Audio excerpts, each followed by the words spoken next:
Plan हुन्छ मन्ज्यू? अब अहिले त म भर्खर पदभार ग्रहण गर्दैछु। उहाँहरूले के कुन अवस्थामा छ त्यसलाई त मैले थप अध्ययन गर्नु नै पर्यो।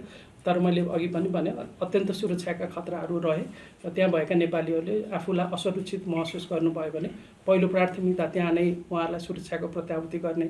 त्यो सकिएन भने अन्य ढङ्गले हामीले के कस्तो कदम चाल्नु पर्छ, मन्त्रालयले ती सबै कदमहरू पनि चाल्छ। यहाँको कार्यकालमा अन्तर्राष्ट्रिय सम्बन्ध चाहिँ कसरी होला? परराष्ट्र नीति अब नेपालको कस्तो हुन्छ मन्त्रीजी? अब नेपालको परराष्ट्र नीति नेपालको संविधानमा उल्लेखित छ। नेपालले आफ्नो सुरुदेखि नै मैले पटक पटक अन्य अन्तर्वार्ताहरूमा पनि भन्ने गरेको छु, नेपालको दलै पछि अथवा नयाँ व्यक्ति नयाँ मन्त्री आउने बित्तिकै राष्ट्रको परराष्ट्र नीति चेन्ज हुने भन्ने हुँदैन। परराष्ट्र नीति भनेको नेपालको संविधानले नै अङ्गीकार गरेको नेपालको भूगोलको रक्षाको विषय छ, नेपालको सोभरेनिटीको रक्षाका कुराहरू छन्। हामीले लामो समयदेखि असंलग्न परराष्ट्र नीतिका कुराहरू गरिराखेका छौँ। त्यो कुरालाई नै मैले र राष्ट्रिय स्वतन्त्र पार्टीको सरकारले अगाडि बढाउँछ। तर त्यो बाहेक हामीले मूल रूपमा राष्ट्रिय स्वतन्त्र पार्टीले यो चुनावमा जाँदै गर्दा दुईवटा विषयलाई प्रमुखता साथ उठायो। एउटा सुशासनको विषय, अर्को आर्थिक समृद्धिको विषय। त्यो मूल एउटा ठुलो छाताभित्र हामीले सबै मन्त्रालयमा गर्ने यो सरकारले गर्ने कामहरू सुशासन र आर्थिक समृद्धिलाई अगाडि बढाउने ढङ्गले अगाडि बढ्छ।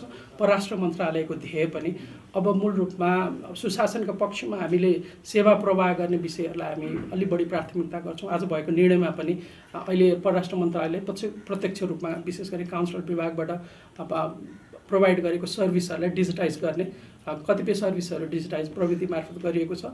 तर त्यसलाई थप धन्दै आजको दिनमा पनि परराष्ट्र मन्त्रालयमा 4000 भन्दा बढी सेवाग्राहीहरू काउन्सिलर विभागमा मात्र ठोकिनुहुन्छ।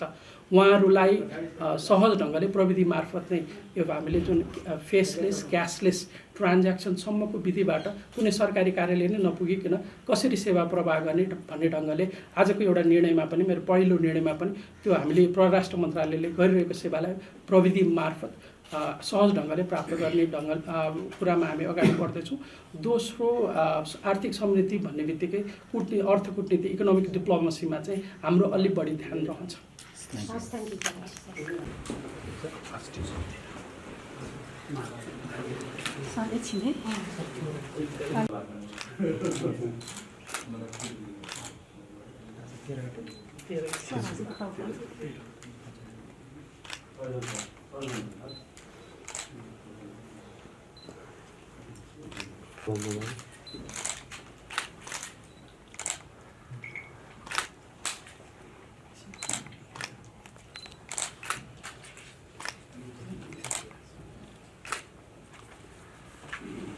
निर्णय चाहिँ के विषयमा भयो? साथीहरू विषय गम्भीर हुन्छ।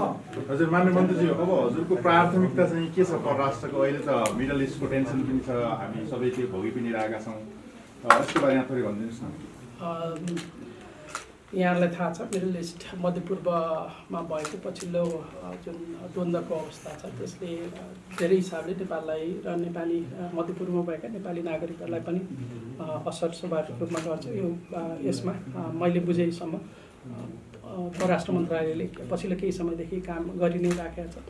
त्यहाँबाट डेटा सङ्कलनहरू भइरहेको छ। 80,000 भन्दा बढी नेपालीहरूको तथ्याङ्कहरू परराष्ट्र मन्त्रालयसँग आइपुगेको छ र आवश्यकता अनुसार त्यहाँ रहनुभएका जो होम कन्ट्रीहरूमा रहनुभएका नेपालीहरूलाई वहाँ नै सुरक्षित राख्ने हिसाबले परराष्ट्र मन्त्रालयले आफ्नो कूटनीतिक पहल मार्फत अहिले काम गरिरहेको छ भन्ने मेरो जानकारीमा छ।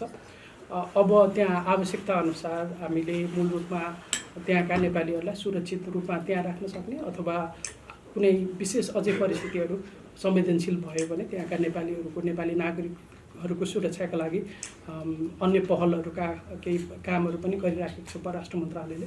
त्यही कामहरूलाई पहिला त हामी अगाडि बढाउँछौँ। त्यो साथसाथै आपूर्ति श्रृङ्खलामा पर्न सक्ने असरहरूको बारे पनि हामीले केही अध्ययनहरू गरेका छौँ। मूल रूपमा इन्धनको मूल्य र त्यसबाट पर्न सक्ने असरहरूको बारेमा पनि हामीले केही अध्ययनहरू गरिराखेका छौँ।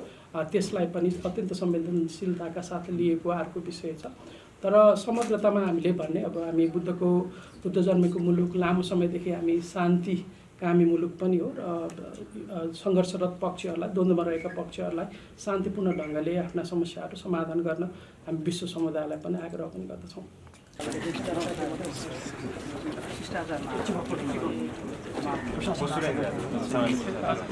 हाम्रो दिल्लीको डिसिएम आइपुग्नु भएको छ अनि हाम्रो पब्लिक प्रोसिक्युसन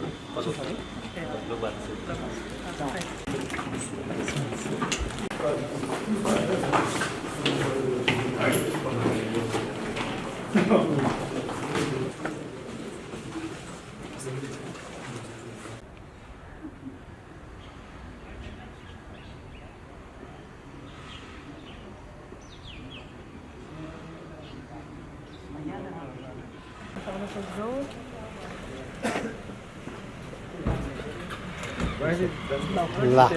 के गर्नु